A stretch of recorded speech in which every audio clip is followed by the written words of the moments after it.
Les deux premiers mots, Bernard Lavilliers, merci d'être ici dans ce mot à mot. Les deux premiers mots, c'est Correa et Chavez. Alors Chavez, il y a deux vies dans Chavez. Alors il y a le premier Chavez qui est au Venezuela et qui fait beaucoup de choses, énormément de choses. Finalement, il reconstitue, on construit l'État, je pense, dans le premier temps.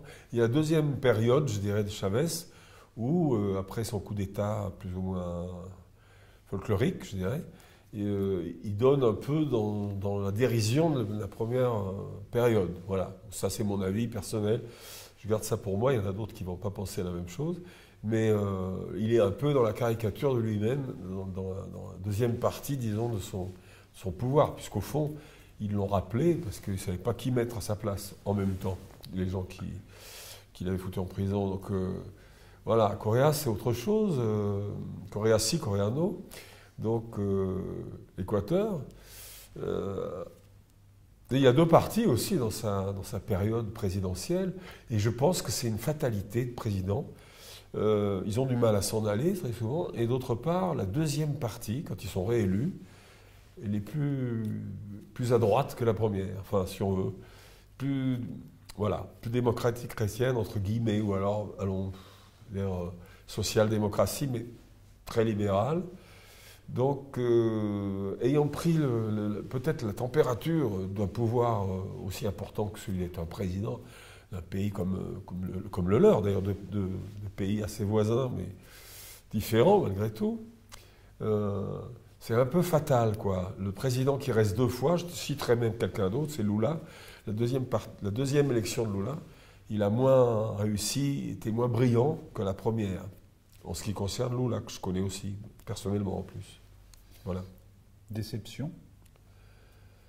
Non, je pense que c'est dans la... Voilà. Il y a la distance, c'est-à-dire que finalement...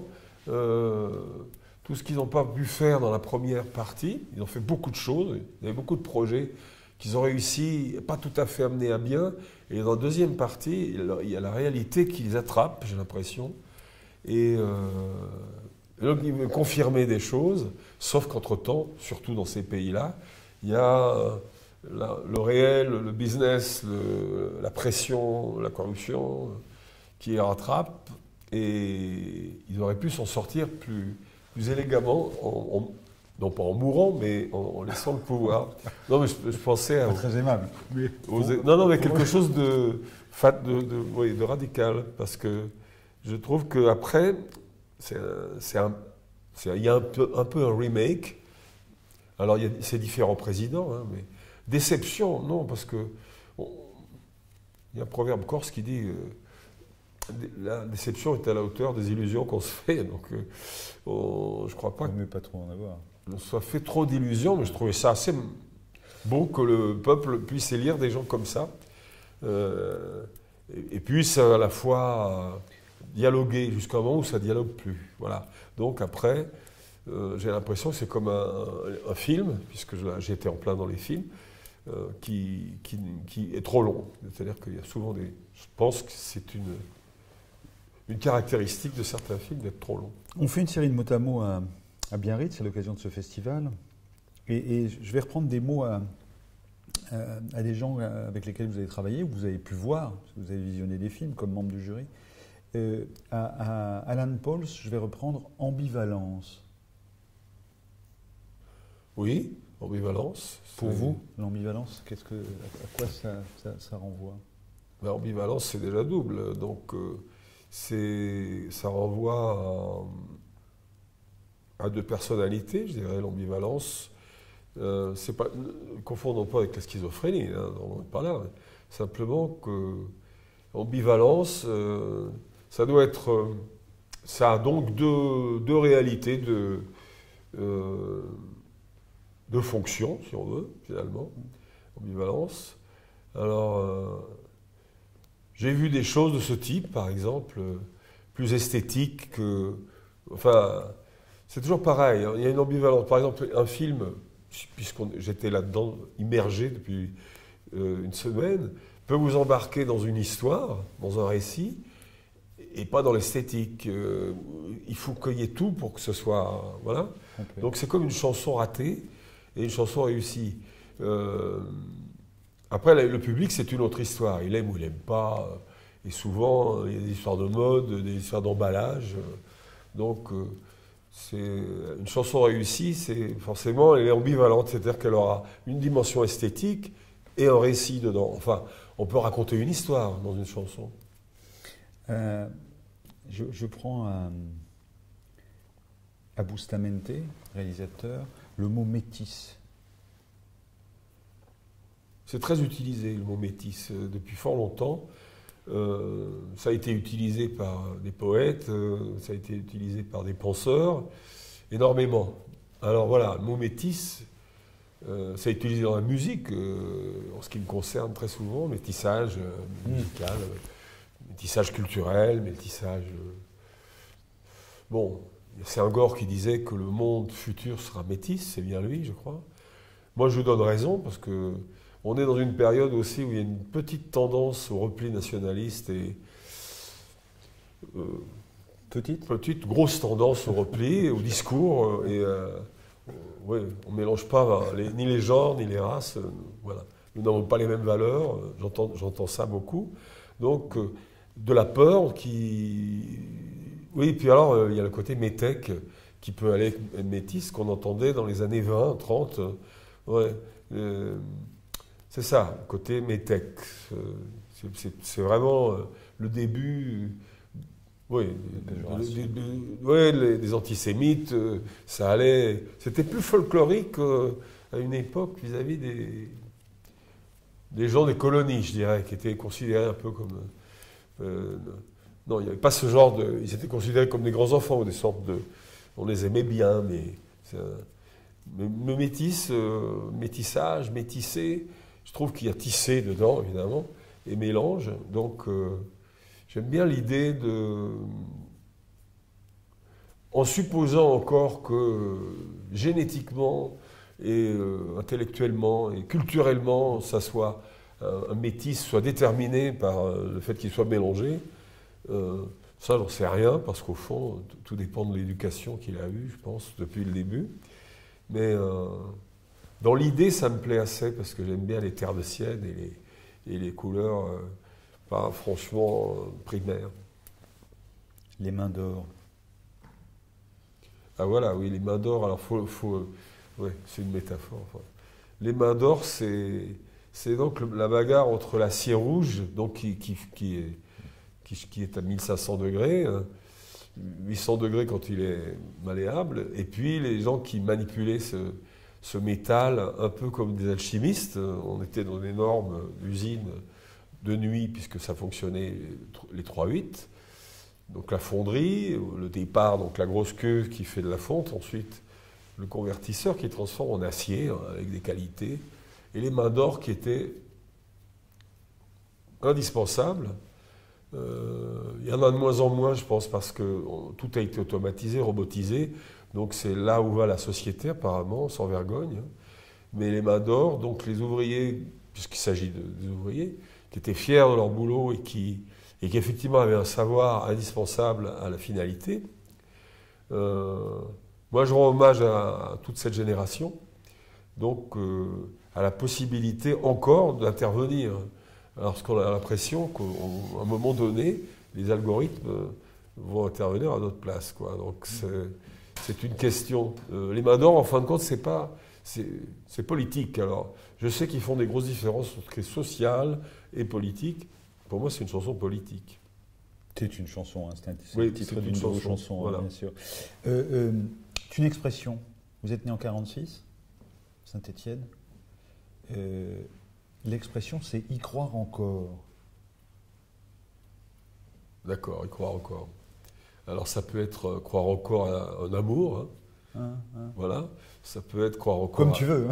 Non, ça peut être oui. croire encore à des idées, évidemment, croire encore à... allons-y, je vais faire un peu de Sepulveda, à la classe ouvrière, aux marxistes-léninistes, à la poésie, croire encore à la musique, croire encore à être porté. pas être cynique, le contraire, c'est d'être désabusé. Donc, moi, je crois encore à pas mal de choses. Alors après, sur les analyses politiques ou les combats forcenés qui éloignent du réel en espérant que le monde va s'arranger dans le bon sens, j'aurais plus de nuances, moi, là-dessus, parce que... Mais je crois encore au combat, moi. Je crois encore... Bizarrement, tout le monde est en train de dénigrer la lutte des classes, mais il y en a encore des classes, et ça se reforme d'ailleurs différemment. Donc, ouais, je suis assez lutte des classes, parce que je le revois réapparaître, alors qu'on nous a dit depuis un moment que ça n'existait plus. Et alors, je serais plus nuancé sur Aragon et les lendemains qui chantent. Là-dessus, j'ai plus de mal. C'est très lyrique, c'est vrai, mais on ne les voit pas tout à fait arriver, les lendemains qui chantent. Ils ont été vécus, peut-être dans une espèce de mise en scène ou d'enthousiasme de fin de guerre, je ne sais rien. Mais je crois encore à l'amour, à l'amitié aussi. Et oui, à la lutte des classes et évidemment à la poésie et à la musique. Sinon, je ferais plus ça, quoi, simplement. Cause perdue et musique tropicale. Oui. Ça, c'était... ouais. J'avais dit ça à Mitterrand, alors que je revenais du Nicaragua, où j'avais été filmé Daniel Ortega, pour savoir où il en était. C'était les négociations avec les Contras. J'étais donc au Nicaragua. Et je revenais... Et puis, on me demandait vraiment de revenir. Et j'ai pas envie de revenir à Paris pour les élections, pas du tout. J'avais soutenu Mitterrand, mais avant de partir. Mais j'étais parti depuis des mois. J'étais d'abord en Haïti et ensuite au Nicaragua. Et au Nicaragua, ça m'avait quand même pas mal secoué. Donc, je voulais rester un peu à Miami, voir quelques amis, qui n'est pas la ville que je préfère du tout. Hein. Miami, enfin, ça dépend où. Là, j'étais avec des Haïtiens. Finalement, je suis rentré au mois de mai 88, et donc Mitterrand a été réélu avec une marge plus importante. Et quand on est allé fêter ça au ministère de la Culture, rue de Valois, il m'a dit « Mais qu'est-ce que vous devenez, vous faites quoi, Bernard ?» Je lui ai répondu « Je continue à chanter des causes perdues sur une musique tropicale. » Et lui, qui avait de l'humour, il m'a dit « Gardez ça, c'est un très bon titre. » Et je l'ai sorti plus tard parce qu'au fond, je cherchais un titre à ce disque qui s'appelle comme ça maintenant. Et effectivement, j'ai pas mal chanté les causes perdues sur une musique tropicale, moi. Mais bon, qu'est-ce qu'il y a de plus beau qu'une cause perdue en même temps? Au début de l'envie d'aller se nourrir en Amérique latine, chez Lavilliers, il y a le Brésil. Oui. Il y a 2 ou 3 ans, il y a Haïti. Il y a de la chanson et du documentaire. Oui. Entre les deux, il y a peut-être un mot qui est différence de ce qu'on va y chercher, ce qu'on y trouve. Alors voilà, le Brésil déjà... Pour vous, l'Amérique latine, il y a le Brésil. Mais le Brésil est un endroit un peu différent. C'est un continent, c'est énorme. Hein. Mais... on peut trouver des parallèles, des jonctions avec l'Argentine, avec le Chili, avec la Colombie, évidemment, avec d'autres pays d'Amérique latine. Mais il y a quand même une histoire très particulière là-bas. Une histoire où les Noirs sont très importants. Enfin, justement, le métissage où il y a eu beaucoup. Il y en a moins dans d'autres pays d'Amérique latine. Mais, par exemple, il y a une correspondance au Brésil. Alors, on va au Brésil pour l'aventure, enfin moi en ce qui me concerne, pour la musique, pour un ailleurs loin surtout, de son propre terrier, quoi. Moi, Saint-Étienne, je pars au Brésil, quoi. Donc c'est loin. Donc on coupe le cordon ombilical avec même ses repères, parce qu'on n'a plus tellement de repères, évidemment. Alors ce que je trouve, il y a la musique qui est quand même tout le temps là. Quel que soit le niveau de la population, la classe sociale, la musique est là. Dans les autres pays aussi, d'ailleurs. Mais au Brésil, c'est très important, tout le temps. Il y a un rapport avec Haïti parce que,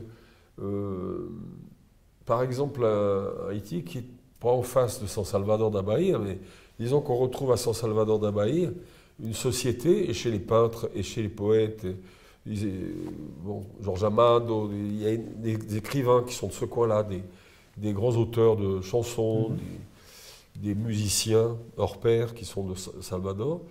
Et finalement, en Haïti, il y a une correspondance assez particulière avec Salvador. Donc une partie du Brésil, hein, l'État d'Amaïe, c'est assez proche d'Haïti. Et Haïti, il y a une espèce de... C'est très étrange, il y a une espèce de douceur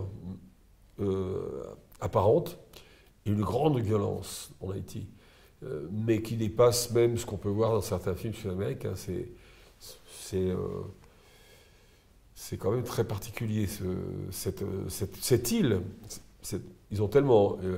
comme une femme qui s'appelle Yannick Kleins, qui a eu le prix Femina, elle écrivait Faille.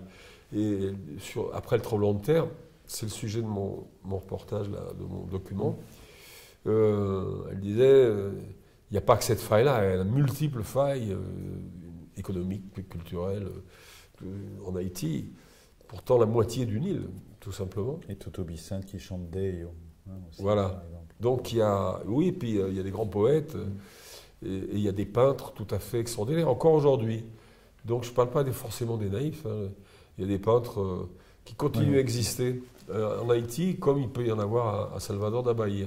Donc, je ne savais pas à quoi m'attendre en allant en Haïti la première fois, en 88. Mais j'ai assez vite capté parce que je ne reste pas à Port-au-Prince, j'étais un peu partout. Donc, l'intérieur des terres est dans les mornes qui sont complètement pelées parce qu'ils cuisinent au charbon de bois. Donc, il y a une espèce d'énorme écart entre le haut et le bas en Haïti. Et c'est... Voilà, le document que j'ai fait, c'est comment les artistes ont survécu, quels qu'ils soient, après le tremblement de terre, après ces 300 000 morts, comment ils en ont parlé, comment... Oui, si leur maison est tombée, comment les peintres sont arrivés à subsister, ils peignent dehors, hein, par exemple. Donc, ce qui m'intéresse dans cette société, cette espèce de... On dirait qu'il y a une malédiction. Chaque fois qu'il y a un président élu, ça devient un dictateur en Haïti, pratiquement. Et là, la dernière fois, ils ont eu un chanteur de compas qui est loin d'être un politicien. Je ne sais pas comment Martelly s'en sort, mais on dirait que le peuple, comme dirait Baudrillard, il disait quoi, les Baudrillard non, je ne sais plus. Le titre, c'était au centre des majorités silencieuses. Il disait que des fois, le peuple votait contre les sondages ou pour. Mais on ne pouvait pas savoir, au fond, qu'est-ce que c'est que cette... C'est assez drôle, ça. On vient à l'ambivalence. Voilà, c'est-à-dire que finalement, Martelly, c'était le président du compas, qui est la danse, un genre de biguine ou de zouk, si on veut, célèbre en Haïti. Et finalement, ils l'ont élu président, tout court. Ce qui est quand même tout à fait... Quoi. Oui, une sorte de vengeance, je pense, sur les barons politiques. Il y a une classe politique qui se bagarre depuis toujours en Haïti. Deux mots en opposition, même s'il y a une dérision dans l'un de ceux que je vais utiliser, c'est la salsa et au gringo. Alors, au gringo, c'est typiquement l'étranger au Brésil. Ça n'a pas la connotation... Voilà, El Gringo au Mexique, c'est américain. C'est l'américain. Voilà. Donc c'est péjoratif, gravement. Au Gringo, vous voyez, non, c'est l'étranger. Ça n'a pas de connotation péjorative. Et la salsa, c'est new-yorkais. Enfin, moi, j'ai connu les débuts de la salsa, les portoricains ou les cubains, mais surtout les portoricains, musiciens qui débarquent, dernière génération d'immigration. Donc, ils font tous les boulots que les autres ne veulent pas faire. Hein.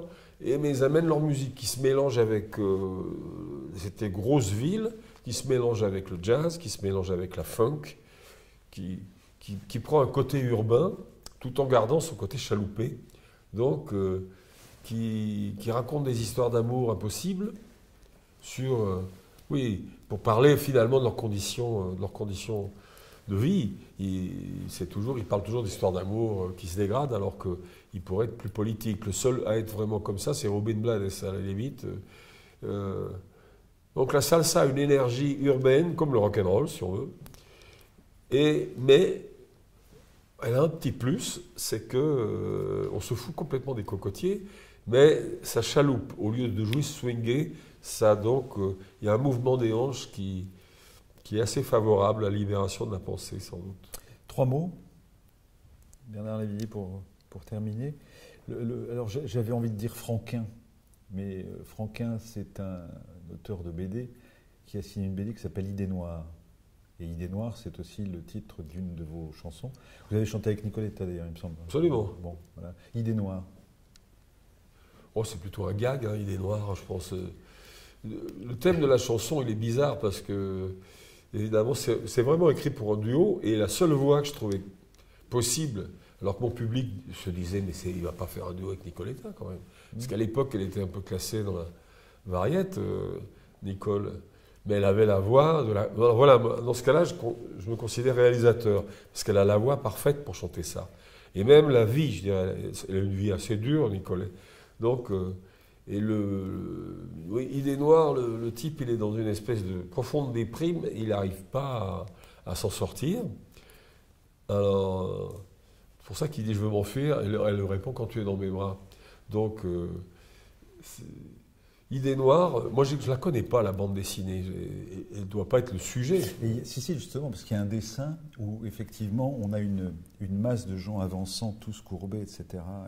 Et qui disent en substance comment vais-je faire pour m'en sortir, comment vais-je faire pour m'en sortir. Et au fur et à mesure de la planche, on voit quelqu'un qui marche sur les têtes comme ça, et quelqu'un qui est habillé, qui a l'attaché caisse et qui a la cravate et qui marche sur le peuple. Voilà. Ah d'accord, moi c'est pas tout à fait comme ça. Non, moi j'avais bien entendu, mais c'est pour ça que je voulais faire le... Oui, non, c'est marrant que Franquin, je la connais pas. Faut que on la voit là, on la voit à l'image. Ah bon, d'accord. Elle symbolise tout ce que vous symbolisez, vous aussi, c'est ce mépris du peuple pour lequel vous combattez aussi. Ah oui, beaucoup. Hein? Oui. L'arrogance du pouvoir. L'arrogance, oui, tout à fait. Le mépris du peuple. C'est ce que dit très bien le dessin, oui.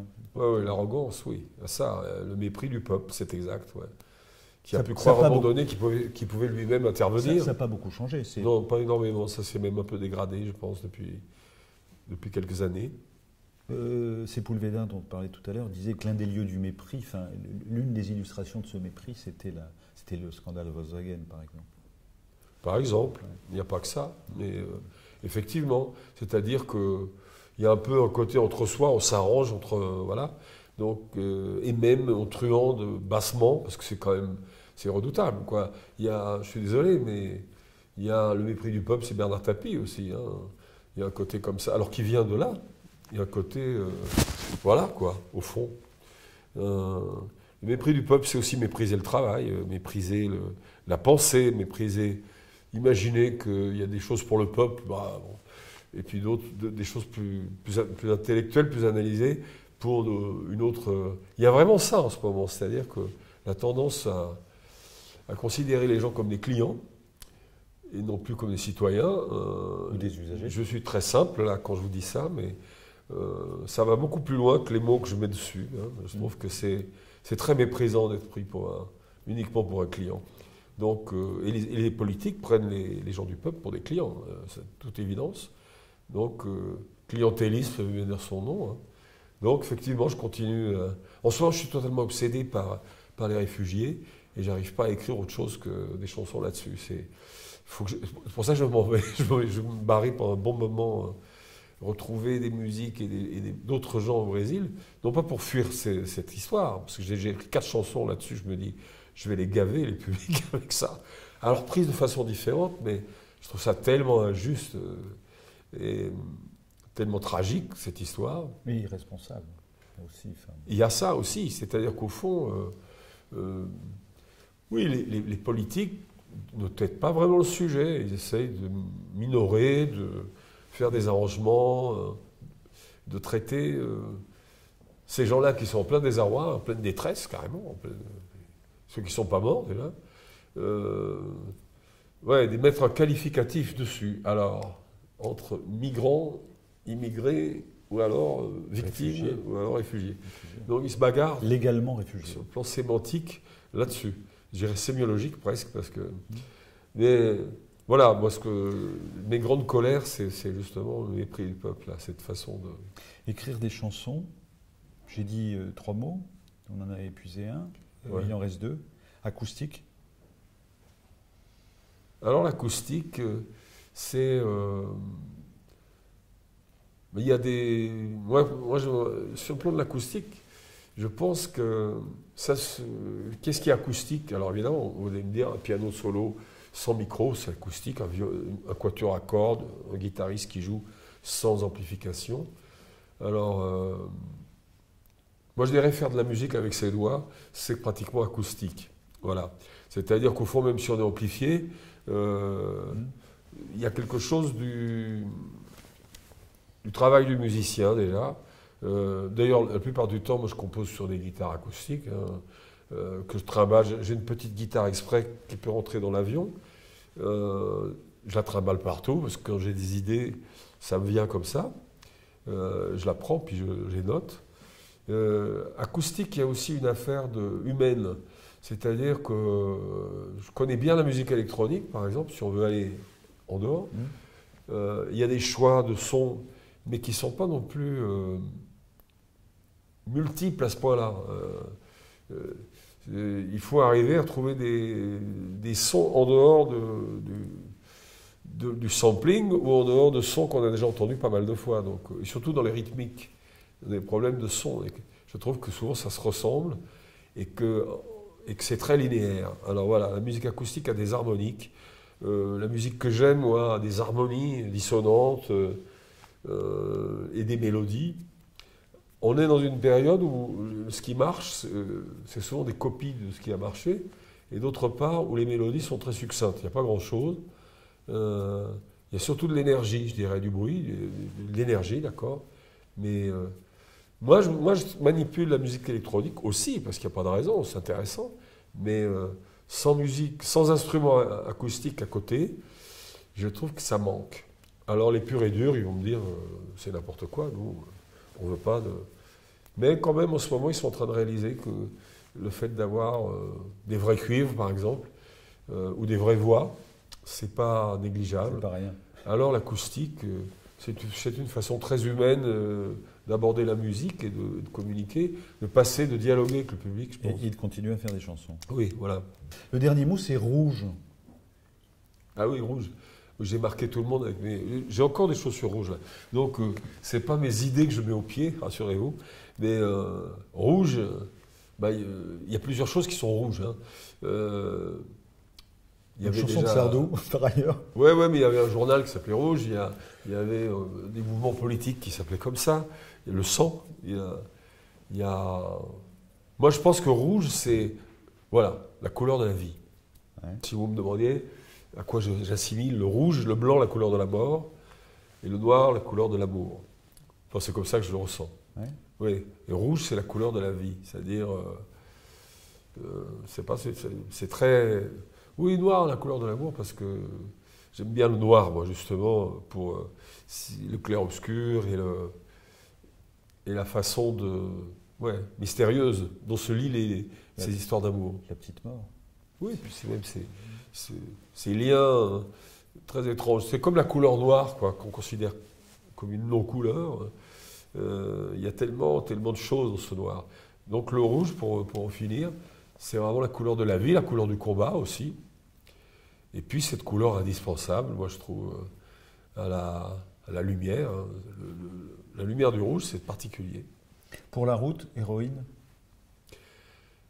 Alors, héroïne, c'est une drogue, mais je pense plutôt aux femmes qui ont, comme Rosa Luxembourg, je pense oui, par exemple, mais aux femmes, il y a pas mal d'héroïnes. Et dans ce que je viens de voir, là, je voudrais rien de plus, mais il y en a aussi beaucoup. Donc, ça peut être... des héroïnes, ça peut être des grandes amoureuses, ça peut être au quotidien, ça peut être mère courage, ça peut être plein de choses. Une héroïne, ça peut être aussi... Non, mais pour moi, c'est actif. Il n'y a pas quelque chose de voilà, la femme, l'héroïne mystérieuse et inaccessible. Je ne la vois pas comme ça. Je la vois assez accessible et même au demeurant envahissante, c'est bien possible aussi. Mais je pense que c'est équilibré. Les hommes sont pas mal envahissants aussi. Donc je pense qu'une héroïne, c'est une femme libre, évidemment, et qui active, qui a une action, alors quelle qu'elle soit, ça peut être un écrivain, un leader syndicaliste, ça peut être médecin, ça peut être Simone Veil, ça peut être plein de gens. Mais qui vont jusqu'au bout, en général, c'est ça une héroïne, c'est celle qui va jusqu'au bout. Elle ne s'arrête pas en cours de route. Merci Bernard Lavilliers. Ben voilà. J'espère que vous êtes content. Très. Merci.